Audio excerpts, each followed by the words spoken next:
मैं जानता हूँ आप लोगों ने अभी देखा रहेगा कि ये वाला वीडियो बहुत ज़्यादा लंबा है एंड वाकई में लंबा है ये वाला वीडियो। एंड मैं बस आपको आज इतना ही कहना चाहूँगा कि ये जो कहानी है ना, प्लीज़ शिद्दत के साथ देखिएगा, क्योंकि ये कहानी में हॉरर तो है ही, लेकिन जो लव स्टोरी है वो भी है। और प्लीज़ पेशेंस रखिएगा इस कहानी में, please have some patience. You will know why this story is called a horror story. ऐसा नहीं कि किसी ने किसी को धोखा दे दिया और वही हॉरर बन गया यहाँ पे। It's not like that. आप सोच भी नहीं सकते हो कि ये कहानी किस मोड़ तक बनी है। वो कहते हैं ना कि इंसान के ज़िंदगी का सबसे ज़्यादा खतरनाक खौफ मोहब्बत होती है। शायद इसका सही शब्द अधूरी मोहब्बत होगी, कि एक इंसान दूसरे इंसान से बहुत ज़्यादा मोहब्बत करता है, लेकिन उसको पलट के वापस से वो मोहब्बत नहीं मिलती। जब एक इंसान को ऐसा पता चल जाता है ना कि ये चीज़ सिर्फ वन साइडेड रहेगा, सिर्फ एक तरफा ही है, तो दिल में ना एक अलग किस्म की तार चुभती है, भारी भारी महसूस होता है अपने दिल में। शायद से हो सकता है कि जितने अभी व्यूअर्स हैं वो सब ने भी कभी ना कभी ये चीज़ महसूस करी होगी मोहब्बत में आने के बाद, कि कैसे यहाँ पे दिल एकदम भारी भारी लगता है, ऐसा लगता है कि गले में कुछ अटका हुआ है। वैसी ही चीज़ जब दिल टूटता है तब भी होता है। वो शायद से आपको आज इस वीडियो में थोड़ा बहुत तो पता चलेगा। इस स्टोरी को मैं एक हॉरर स्टोरी इसलिए भी कह रहा हूँ क्योंकि गाइस इसमें भूतों के बारे में भी बात करी गई है, हर एक चीज़ के बारे में बात करी गई है, लेकिन ये जो हॉरर है ये आपने पहले मेरे किसी भी वीडियो में नहीं देखा है। ये नया होने वाला है, एक नई कहानी है। जब ये कहानी मैं खुद लिख रहा था तो उस समय मुझे भी ऐसा लग रहा था कि ये कुछ ज़्यादा ही खतरनाक है, ये कुछ ज़्यादा ही दर्दनाक है। एक्चुअली ऊपर वाला एक इंसान के साथ ऐसे कैसे कर सकता है, इतना दुख, इतना दर्द, आपको आज इस वीडियो में पता चलेगा। लेकिन ये वीडियो शुरू करने से पहले ऐसे ही और horror, mysterious and historical videos देखने के लिए सब्सक्राइब कर दीजिए इस चैनल को। अब ये कहानी शुरू होती है। ये कहानी है ईशान की। ईशान एक छोटे से विलेज में रहा करता था। उसके जो माँ बाप थे बहुत ज़्यादा गरीब थे। ये साल था 2022 जब ईशान को स्कॉलरशिप से मुंबई के विले पार्ले के एक अच्छे खासे रेप्यूटेड कॉलेज में उसको एडमिशन मिला था फॉर MBA। वो बिजनेस स्टडीज़ में बहुत ज़्यादा अच्छा था, वो हमेशा से टॉप करता है। ये उसकी ज़िंदगी का आखिरी पड़ाव किस्म का था कि बस ये आखिरी चीज़ें, इसके बाद मैं अपने माँ बाप को कभी भी ऐसा दुखी नहीं देखूं। प्लस जब वो पहली बार इस कॉलेज में उसने कदम रखा था तो उसने देखा था यहाँ पे तो बात ही अलग है। सारे बच्चे अमीर हैं, सबके पास महंगी महंगी गाड़ियाँ हैं, किसी कोई मर्सिडीज से आ रहा है, कोई लैम्बोर्गिनी से आ रहा है, लाइक सबके पास पैसा है, बस मेरे पास ही नहीं है। उसने कहा था कि मैं अब यहाँ पे आ चुका हूँ, मैं एक अलग ही कहानी लिखना चाहूँगा अब अपने लिए, सब कुछ सुधार दूंगा। लेकिन उसको नहीं पता था कि मुंबई शहर खुद उसके लिए एक अलग किस्म की कहानी लिख रहा है। ईशान का पहला महीना था कॉलेज में। थोड़े बहुत दोस्त उसने बना तो लिए थे। जब वो बैठ के पढ़ाई किया करते थे, कुछ भी होता था, तो उससे भी कई ज़्यादा स्मार्ट लोग उसको दिखते थे आसपास।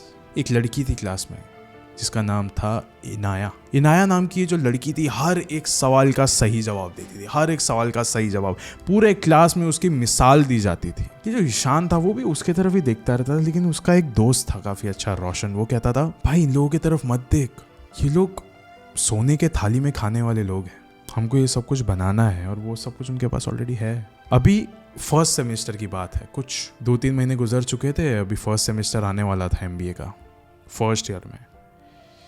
अब सब लोग ने एग्जाम्स दे दिए, अभी रिजल्ट आने वाले थे। रिजल्ट आ गया। रिजल्ट आते वक्त जैसे ही ईशान ने जाके बोर्ड पर देखा, बोर्ड पे सबसे ऊपर नाम था ईशान का। ईशान ने टॉप किया था उसके क्लास में, सबसे ज़्यादा नंबर उसके आए थे। सबके सब वाहवाही कर रहे थे ईशान की, सब लोग उसके साथ हाथ मिलाना चाहते थे, सब लोग अपना हाथ बढ़ा रहे थे उससे दोस्ती मिलाने के लिए। ईशान ने किसी का हाथ नहीं पकड़ा सिवाय एक हाथ के, उसका नाम था इनाया। इनाया ने भी दोस्ती का हाथ बढ़ाया था। और ईशान कोई गलत किस्म का आदमी नहीं था, वो किसी के लिए कोई गलत नियत नहीं रखता था, साफ नियत वाला आदमी था, इसलिए उसने उसका हाथ दोस्ती की तरफ बढ़ाया। ईशान के जो दोस्त थे कुछ 3-4 ही थे, जिसमें से एक रोशन था उसका बहुत अच्छा दोस्त। उन सबके साथ विले पार्ले के किसी एक हॉस्टल में रहा करता था। अब ये एक बार की बात है जब वो बस स्टॉप पे बस खड़ा था अपने दोस्तों के साथ, and all of a sudden उसके सामने एकदम महंगी 2 सीटर स्पोर्ट्स कार आके खड़ी हो गई। ईशान एकदम शॉक हो गया कि ऐसी गाड़ी तो मैंने कभी देखी नहीं है। अपने दोस्तों से बातचीत करने लग गया, अरे भाई यार कभी ऐसा किस्मत में होगा तो ये भी लेंगे यार।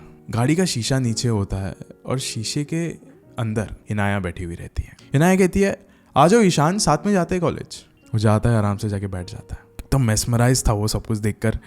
उस समय इनाया बस उसे सवाल पूछती है, तुम करना क्या चाहते हो अपनी ज़िंदगी में? लाइक इतना अच्छे खासे नंबर आया तुम्हारे, टचवुड, करना क्या चाहते हो? ईशान ने कहा, कुछ नहीं, बस मैं अपने परिवार वालों को एक अच्छी ज़िंदगी देना चाहता हूँ, जैसे आपकी ज़िंदगी है, अच्छी महंगी गाड़ी, अच्छे घर में रहते हो आप लोग, अच्छे दिखते हो आप लोग, मुझे भी वैसी ज़िंदगी चाहिए मेरे लिए, मेरे आने वाले फ्यूचर जनरेशन के लिए। और प्लस मुझे एक चीज़ पता है कि यहाँ पे कैंपस प्लेसमेंट में एक बहुत बड़ी मल्टीनेशनल कंपनी आने वाली है, वहाँ पे जॉब करना है। फिर इनाया कहती है, अरे वहाँ पे तो मुझे भी जॉब करना है, लेकिन पता है ना वो सिर्फ किसी एक को ही चूज़ करेंगे।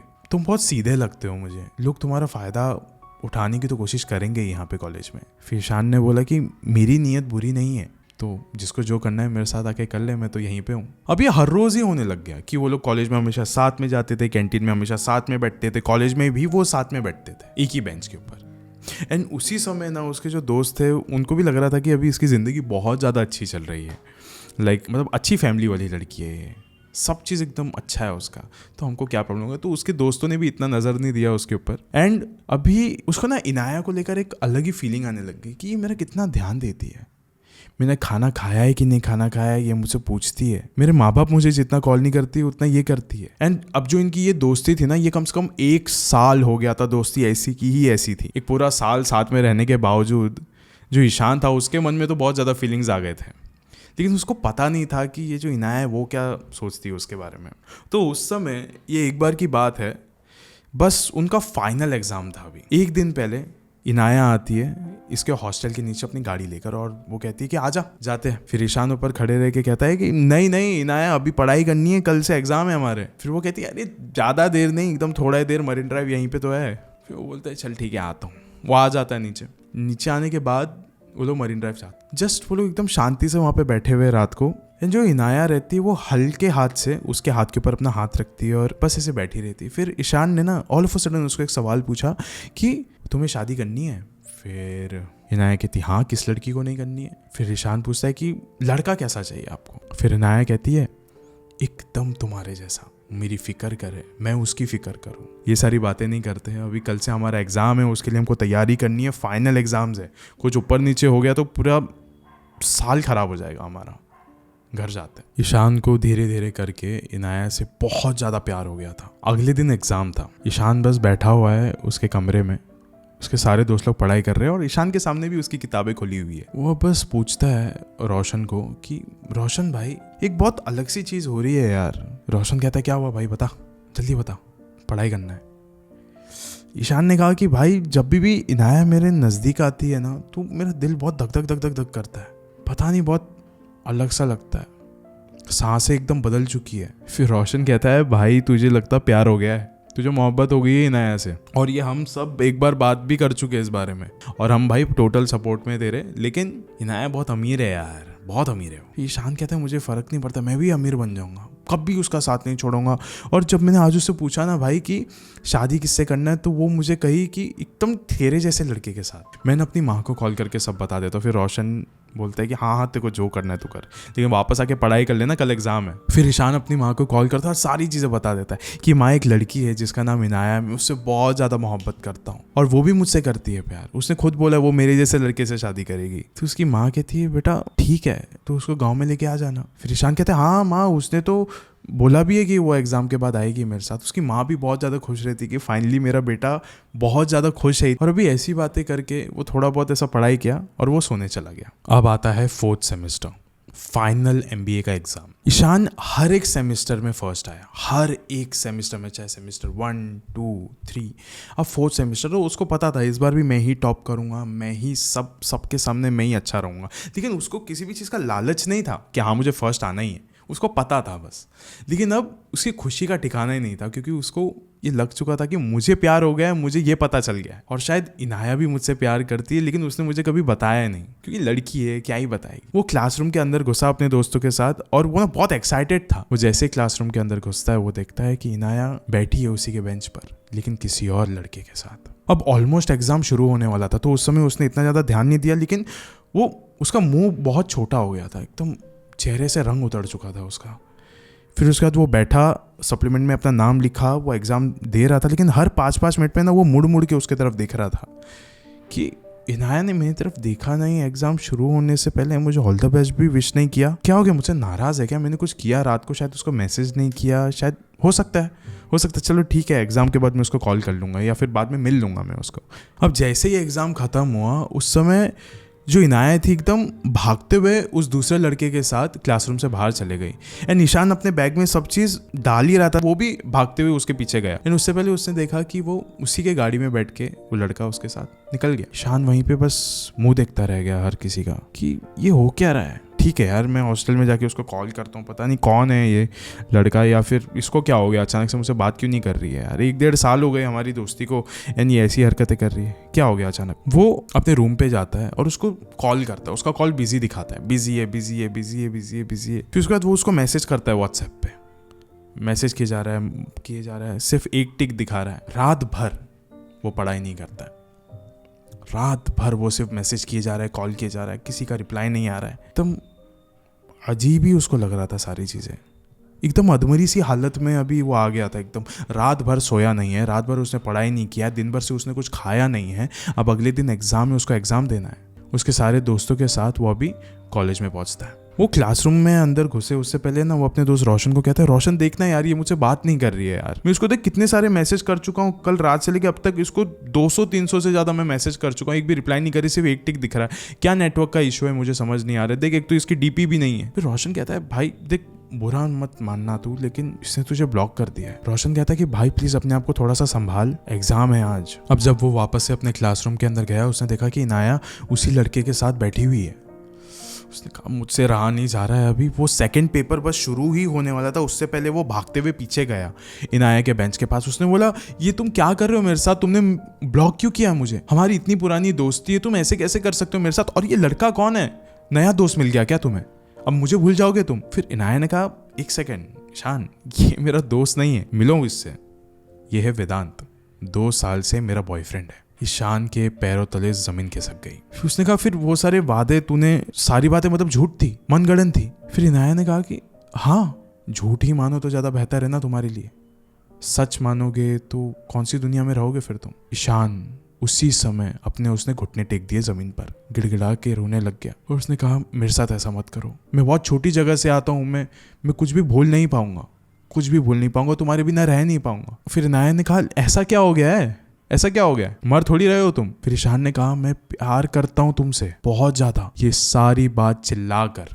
ईशान ने पूरे क्लास के सामने कही और इनाया ने इस मोहब्बत की बेइज्जती करी, सबके सामने बेइज्जती करी, सबके सामने चिल्ला के वो हंसने लग गई और कहती है कि भाई ये क्या है, तूने देखा है अपने आप को कभी, मैं कौन हूँ, मैं बैंड्रा में रहने वाली लड़की हूँ और तू कहाँ पे गाँव से आया हुआ लड़का है यार, थोड़ा लेवल तो मैच कर, अगर प्यार करना है तो। उसके सारे दोस्त आए और इसको उठाए ईशान को और बेंच की तरफ लेके जाने लगे। उसको चुपचाप से जाके उन्होंने बेंच में बिठाया, बोला कि भाई तू एग्जाम खत्म कर, उसके बाद बात करते हैं हम लोग। पूरे एग्जाम में सप्लीमेंट सिर्फ उसके सामने पड़ा हुआ था क्वेश्चन पेपर के साथ, अपना रोल नंबर तक नहीं लिखा उसने, अपना नाम तक नहीं लिखा सप्लीमेंट पर। और इससे पहले कि एग्जाम खत्म हो उससे पहले ही वो उठ गया, उसे सप्लीमेंट दिया टीचर को, वो बाहर गया कॉलेज से। वो बाहर बस जा ही रहा था कि उस समय रिजल्ट बोर्ड की तरफ उसकी नजर गई। फर्स्ट सेमेस्टर, सेकंड सेमेस्टर और थर्ड सेमेस्टर के रिजल्ट लगे हुए थे, तीनों में टॉप पे था ईशान। और अचानक से उसकी नजर गई सेकंड नंबर पे, जो थी इनाया की। तीनों 3 सेमेस्टर में सेकंड नंबर पे आई थी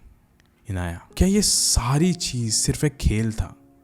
क्या ये सारी चीज बस ईशान के दिल को मरोड़ने का था कि इसका बस दिल टूट जाए? आगे आने वाले 3 एग्जाम तक ईशान आता ही नहीं है। पूरा कॉलेज देखता है उसके बेंच पर जो कि खाली पड़ा हुआ है, सप्लीमेंट ऐसे ही पड़ा हुआ है, वो आया ही नहीं। पूरे कॉलेज का सबसे बड़ा टॉपर आज आया ही नहीं एग्जाम के टाइम पे। अभी कुछ 1-1.5 महीना गुजर चुका था और रिजल्ट आने वाला था उनके फाइनल एग्जाम का। उस समय ईशान आता है सिर्फ नोटिस बोर्ड की तरफ उसकी नजर जाती कि वहाँ पे रिजल्ट लगा हुआ है। वो देखता है कि नंबर 1 पे जो आई है उसका नाम है इनाया, नंबर 2 पे जो आया है वो है इनाया का बॉयफ्रेंड वेदांत। और अभी इस समय उसने अपना चेहरा मोड़ के इनाया की तरफ रखा। इनाया सिर्फ हंस रही थी ईशान के ऊपर। ईशान की आंखों से बस थोड़े बहुत आंसू टपके, वो पीछे मुड़ा और गेट की तरफ चल दिया। रोशन ये सारी चीजें होते हुए देख रहा था, वो भी भागते हुए ईशान के पीछे गया और इनाया बस थोड़ी देर के लिए शांत हो गई कि मैंने जो कुछ किया क्या वो सही था या गलत। सारे स्टूडेंट्स की फेयरवेल पार्टी थी। इनाया वहाँ पे आई थी एकदम सज धज के, एकदम रोशन भी था वहाँ पे, वेदांत भी था, सब लोग थे।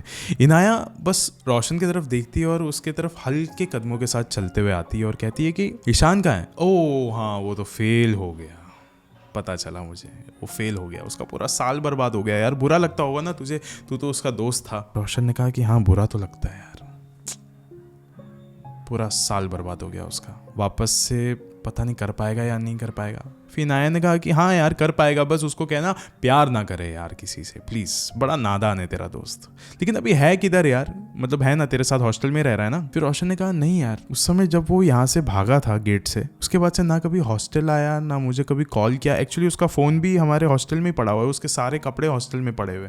उसके बाद कहाँ चला गया पता नहीं। बस उसने कहा था कि ये वाली बात इनाया को ज़रूर कहना। इनाया तुमने मुझे हर जगह से निकाल दिया है, अपने दिल से, हर जगह से, एंड शायद से मैं कभी तुम्हारे नज़रों के सामने भी नहीं आऊँगा, लेकिन एक बात मैं कह दे रहा हूँ कि तुम मुझे अपने दिमाग से कभी भी नहीं निकाल पाओगे।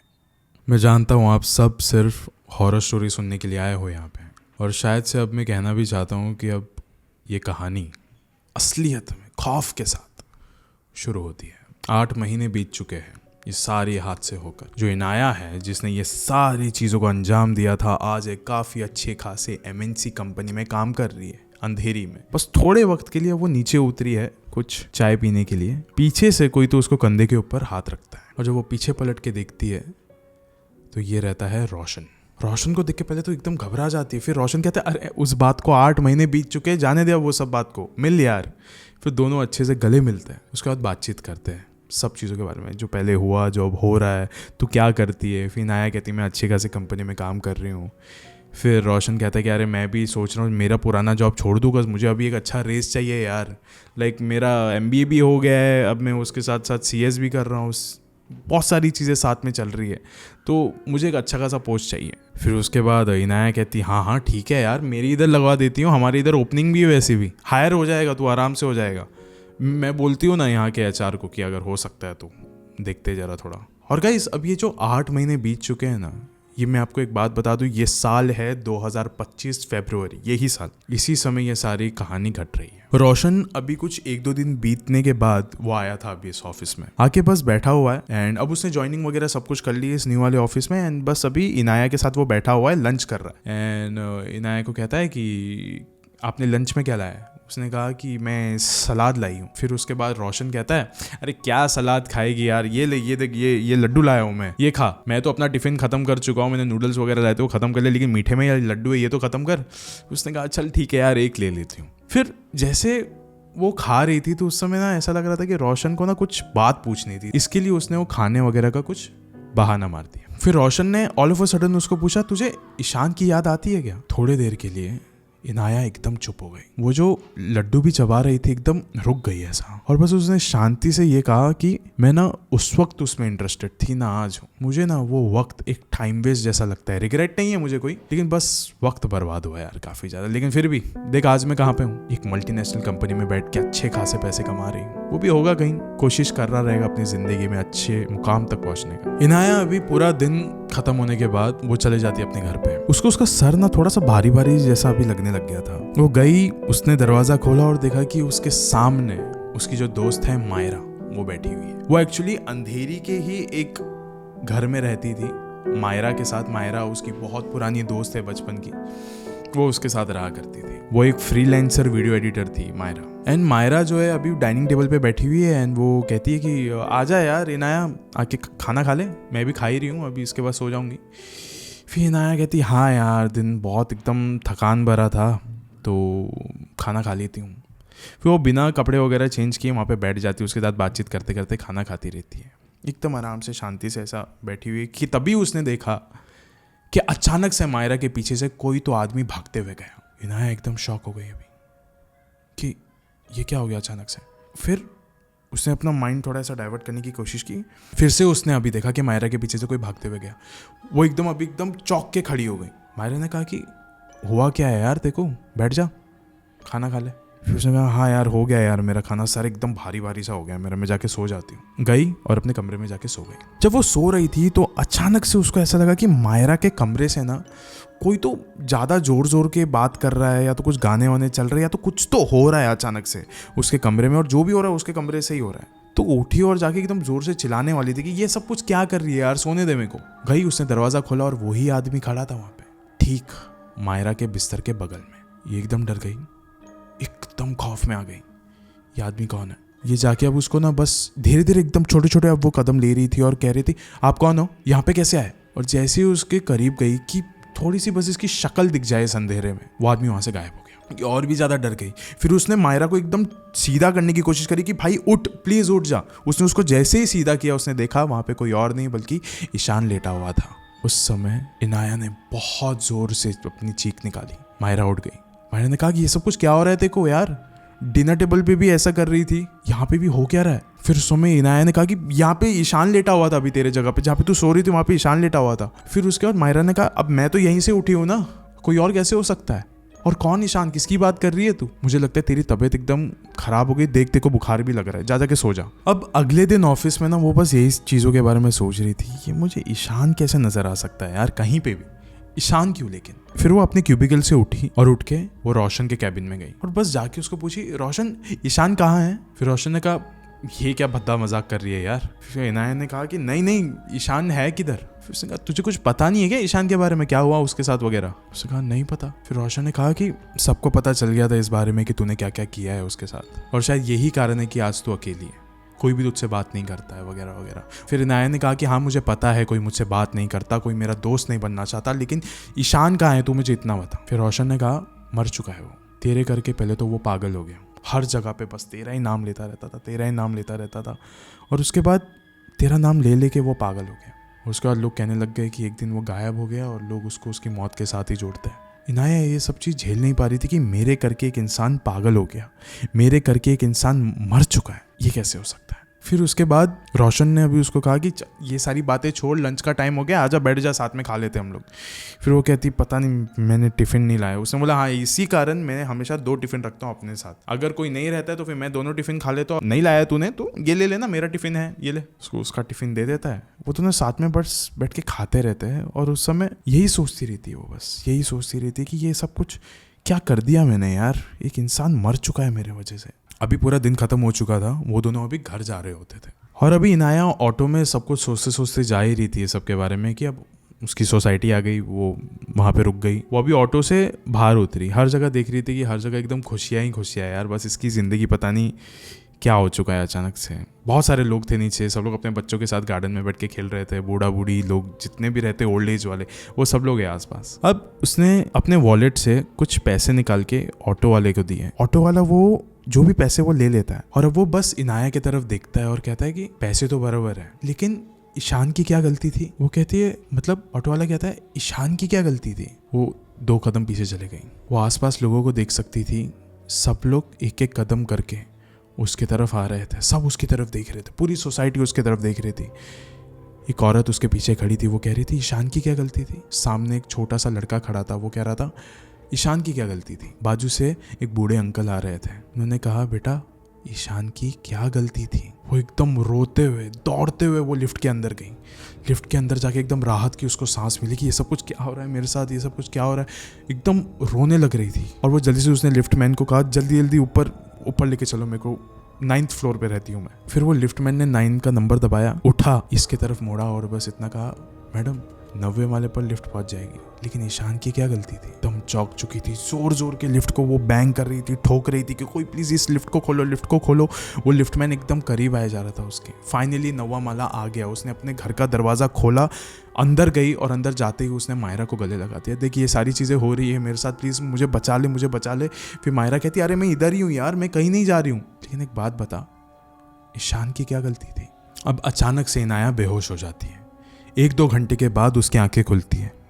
उसकी आंखों के ठीक सामने मायरा बैठी हुई रहती है। इनाया एकदम घबराई हुई रहती है, घबरा के एकदम पीछे हो रही रहती है। वो मायरा कहती है ये सब कुछ क्या कर रही है यार, तू लेटे रहे, तेरी तबीयत एकदम खराब है। और ये सब कुछ क्या कर रही थी यार, तू लिफ्ट में ठोक रही थी जोर जोर का, लिफ्ट मैन को चिल्ला रही थी, नीचे पूरे सोसाइटी वालों के सामने पागलों की तरह हरकतें कर रही थी तू। सोसाइटी ऑफिस से कंप्लेंट आई है कि ये सब कुछ क्या है, ये पागलपंती, ये टॉलरेट नहीं करेंगे सोसाइटी वाले, ऐसी हरकतें करना थोड़ा सा बंद कर यार। क्या हो रहा है तेरे साथ? कल रात को भी ये सारी उटपटांग हरकतें कर रही थी तू। फिर उसके बाद इनाया ने कहा मैं पागल नहीं हूँ यार, ये सारी चीज़ें दिखाई दे रही है मुझे, ये सारी चीज़ें सुनाई दे रही है मुझे, सब चीज़ें महसूस कर सकती हूँ मैं। पता नहीं ये सब कुछ क्या हो रहा है, हर चीज़ के अंदर से एक ही चीज़ मुझे दिखाई दे रही है, सुनाई दे रही है, और वो नाम है ईशान। फिर उसके बाद मायरा कहती है कि कहीं ईशान की जो ये आत्मा है वो तेरे पीछे तो नहीं लगी है, क्या उसकी आत्मा भटक तो नहीं रही है तेरे इर्द गिर्द? इनाया कहती है हो सकता है, मैंने जो उसके साथ किया उस शायद मेरे साथ हो सकता है। उसने कभी भी मायरा को योली बात नहीं बताई थी कि उसने असलियत में ईशान के साथ किया क्या था, कि वो कितनी ज़्यादा बेरहम थी किसी भी चीज़ को लेकर। और जो मायरा थी वो उसकी बेस्ट फ्रेंड थी, बहुत ज़्यादा भरोसा करती थी इस पर। फिर मायरा ने उसको कहा कि किसी दोस्त को तेरे कॉल कर जो कि हमको एक अच्छे बाबा के पास लेके जा सके। फिर उसने सीधा कॉल किया रोशन को। उसने रोशन को कॉल किया एंड रोशन को पूछा भाई तू किधर है? रोशन ने कहा यहाँ पे थाने में हो यार, यहाँ पे हॉस्पिटल में हूँ, बता। फिर उसने कहा जल्दी जल्दी आ जा यार, मेरे साथ ये सारी चीज़ें हो रही है। फिर रोशन ने कहा आ जा, ठीक है यार, थाने में एक यहाँ पे कोई तो बैठते हैं, मौलवी बाबा करके है यहाँ पे, उनके पास जाते देखते इलाज करेंगे वो तेरा, ठीक है आजा। रोशन और मायरा इनाया को लेकर जाते एक बाबा के पास। वो बाबा कहता है ऐसी चीज़ मैंने कभी देखी नहीं है, ये ना कोई जिन लग रहा है, ना कोई जिन्नात, ना जिन्नी, ना खबीस, ना इफरित, ना कोई प्रेत, ना कोई आत्मा, ना कोई चुड़ैल। क्या है ये सारी चीज़ें क्या दिखाई दे रहा है तुमको? मैंने कभी ये नहीं देखा। एक काम करो, बड़े बाबा आने वाले हैं परसों के दिन, उस वक्त आना तुम, उस वक्त देखते हैं। फिर अब ये सब लोग वहाँ से बाहर निकल रहे थे। रोशन भी इनाया को कह रहा था सब चीज़ ठीक हो जाएगा यार, जाने दे ये सारी बातों को, मत याद मत करे सब कुछ। फ़ोन पर देख यार कितने सारे ये ईमेल्स आए तेरे को, बॉस भी कह रहे थे कि तू ध्यान नहीं दे रही है आजकल, देख जरा थोड़ा ध्यान दे। फिर उस वक्त वो लोग ना एक अस्पताल के तरफ से जा रहे थे। फिर रोशन ने कहा बस 5-10 मिनट रुको, मैं आता हूँ अंदर से। और ये एक था मेंटल असाइलम। फिर उसके बाद मायरा ने कहा कि हाँ मैं भी अंदर वॉशरूम यूज़ करके आ जाती हूँ। फिर रोशन ने कहा हाँ ठीक है चलेगा। इनाया बाहर अकेली खड़ी थी, वो अपने फ़ोन पे सारे मेल्स वगैरह चेक कर रही थी कि अचानक से उसका जो पैर है ना एक औरत के पैर के ऊपर लग गया। उसने कहा सॉरी आंटी, गलती से हो गया, मुझे माफ़ कर दो प्लीज़, मैं देखा नहीं, मैं फ़ोन पे देख रही थी। फिर उस औरत ने उसके चेहरे की तरफ देखा और कहा कि माफ़ी तुझे मेरे बेटे से मांगनी चाहिए। कितने ख्वाब दिखाए थे तूने मेरे बेटे को, कितने ख्वाब। उसके साथ शादी करेगी, उसके साथ नई ज़िंदगी बनाएगी, तू मुझसे भी आके मिलने वाली थी ना कि हाँ मैं तेरे माँ को आके मिलूंगी, सब चीज़ें करूँगी। फिर भी तूने धोखा दे दिया मेरे बेटे को। आज वो पागल होके मर चुका है वो, फिर भी तू जिंदा घूम रही है। हो सके तो मैं तेरी सांसें अभी रोक सकती हूँ, रोकूं? बता, जाना चाहेगी तू ईशान के पास? इनाया ये सब कुछ देख के एकदम डर गई। वो कहती है आंटी नहीं सॉरी गलती से हो गया मुझसे, ये सब कुछ मैं नहीं करना चाहती थी वगैरह। वो एकदम चिल्ला के वो सॉरी बोलने लग गई। उसी समय ये सारी आवाज़ें सुन के मायरा और रोशन दोनों आ गए बाहर। उसने आके पूछा ये सब कुछ क्या हो रहा है? फिर वो आंटी कहती है अरे कुछ नहीं यार, पैर पे पैर इसने दे दिया, अभी पता नहीं है क्यों किससे माफ़ी मांग रही है, कौन ईशान, क्या ईशान, कुछ समझ में नहीं आ रहा है। घर जाने के बाद इनाया के साथ मायरा आके बैठ जाती है और उसको उसके फ़ोन में एक तस्वीर दिखाती है और पूछती है कि ये ईशान था क्या? फिर इनाया कहती है हाँ यही ईशान था, यही था वो जिसकी वजह से सारी चीज़ें हो रही है, आज इतनी ज़्यादा प्रॉब्लम में हूँ मैं, यही है वो। उसके बाद मायरा कहती है ठीक है। बाहर जाती है, रोशन को कॉल करती है। रोशन को कॉल करके वो कहती है कि जल्दी से तुम घर आ सकते हो क्या? फिर ये कहता है ठीक है, मैं यहीं पे था, मेंटल असाइलम में ही था, आता हूँ।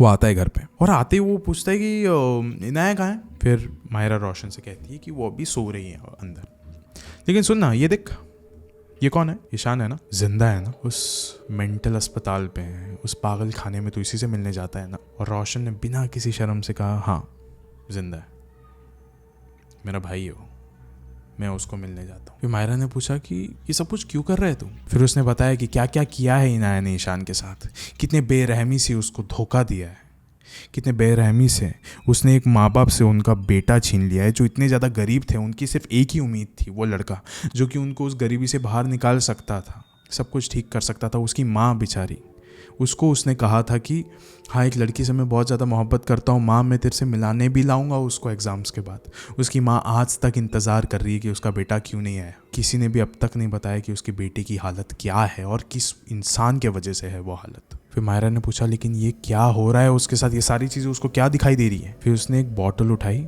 और टेबल के ऊपर रखा। बॉटल के ऊपर लिखा हुआ था एम्फेटामाइंस। उसने कहा ये एक ऐसी दवाई है जो इंसान को हेल्यूसिनेट कराती है, इंसान को अलग अलग चीज़ें दिखाती है, अलग अलग चीज़ें सूंघाती है, अलग अलग लेवल्स पे इंसान चले जाता है, इंसान का डोपामाइन बूस्ट होता रहता है, इंसान की तबीयत खराब होती रहती है, बहुत सारी चीज़ें होती है। और यही दवाई मैं इसको देता रहता था। ऐसा बताया जाता है कि ADHD के मरीजों को ये दिया जाता है। लेकिन ये जो है ना, ये शख्स जिसको तू अपना रूममेट मानती है, अपना बेस्ट फ्रेंड मानती है, ये ऑलमोस्ट एक मर्डरर है।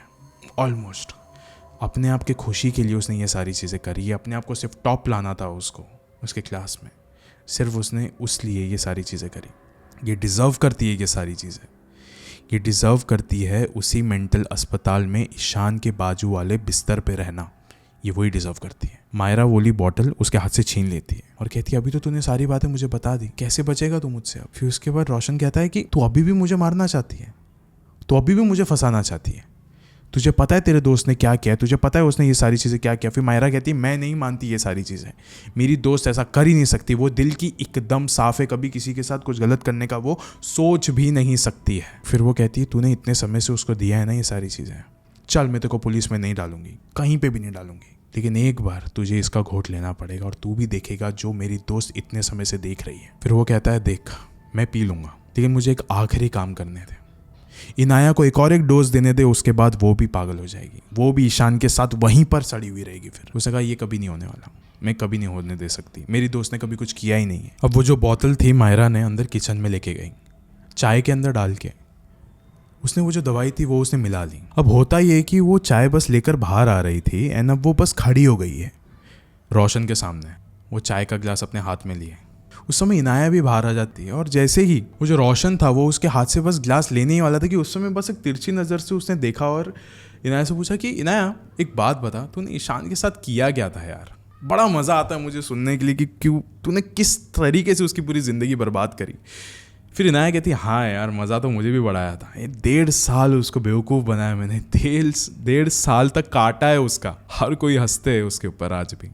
छोड़ना यार, मर गया तो मर गया, अभी जाने दे उसको, मैं क्या कर सकती हूँ इसके अंदर, जाने तो मैं भी तो इतना सब कुछ अभी फेस कर रही हूँ उस इंसान के वजह से, मैं खुद पागल हो रही हूँ अभी। ये सब कुछ सुनने के बाद वो जो ग्लास रोशन की तरफ मोड़ा हुआ था वो ग्लास अब इनाया की तरफ मोड़ दिया था। मायरा ने कहा ये चाय तुम पी लो, रोशन के लिए गरम गरम बना के लाती हूँ। वो आखिरी डोज एम्फेटामाइंस दवाई का इनाया ने पी लिया और वो जो दवाई थी वो जहर जैसी दवाई जो उसको ये जो आखिरी डोज जिससे वो कंप्लीटली पागल हो सकती थी वो उसने अपने गले से नीचे उतार लिया। आज इनाया और ईशान एक ही मेंटल अस्पताल में दाखिल है, एक साथ रहते हैं दोनों। ईशान वो शख्स था जिसने मोहब्बत करने की गुस्ताखी करी थी, इनाया वो शख्स थी जिसने उस मोहब्बत की तौहीन करी थी, उस मोहब्बत की बेइज्जती करी थी। ये जो मोहब्बत, ये जो शब्द, ये जो इश्क, आपको भी लग रहा होगा कि अमान भाई क्या ऐसी फिल्मी बातें कर रहे हो, फिल्मी बातें ही है, लेकिन गाइस हर कोई, आप में से हर कोई इस चीज़ से गुजरा होगा कि हर किसी का दिल तो ज़रूर टूटा होगा इस चीज़ से। कभी भी नहीं पता चलता है कि ये जो चीज़ हमको इतनी प्यारी दिखती है ना ये इतनी ख़तरनाक है। वो एक बहुत अच्छी कहावत है कि मोहब्बत ने पता ही नहीं चलने दिया कि ताजमहल असल में एक कब्र है, और यही चीज़ यहाँ पे भी मुझे देखने को मिलती है। लेकिन आप बताइए कि इनाया के साथ यहाँ पे जो कुछ भी हुआ, क्या वो सही हुआ कि गलत हुआ? क्या वो दूसरा मौका डिज़र्व करती थी? क्या एक माँ बाप से उनका बेटा छीन लेने के बाद, इस दुनिया से एक अच्छा स्कॉलर छीन लेने के बाद, क्या वो ज़िंदा रहना डिज़र्व करती थी या अच्छे से रहना डिज़र्व करती थी? आपको क्या लगता है? देखिए, किसी के पास भी हक नहीं है कि आप किसी की ज़िंदगी ख़राब करिए, लेकिन ये महज सिर्फ एक कहानी है, इसको कहानी की तरह ही देखिए आप, इसको असलियत से थोड़ा कोसों दूर रखिए। जैसे आप एक मूवी देखते हो वैसे देखिए। एंड आज इस वीडियो के अंत में भी मैं आपसे बस इतना ही कहना चाहूँगा कि अगर आप किसी की ज़िंदगी बर्बाद कर सकते हो तो आपको भी तैयार रहना चाहिए। एक इंसान के बदले की आग जब उनके साथ कुछ खराब होता है उसके बाद और भी ज़्यादा बढ़ जाती है। वो कहते हैं ना कि शेर जितना ज़ख्मी होता है ना उतना ज़्यादा खौफनाक होता है, उतना ज़्यादा खूंखार होता है। इसके लिए आप किसी को चोट पहुँचाओ ही मत, ताकि वो आप पे बाउंस बैक ही ना हो।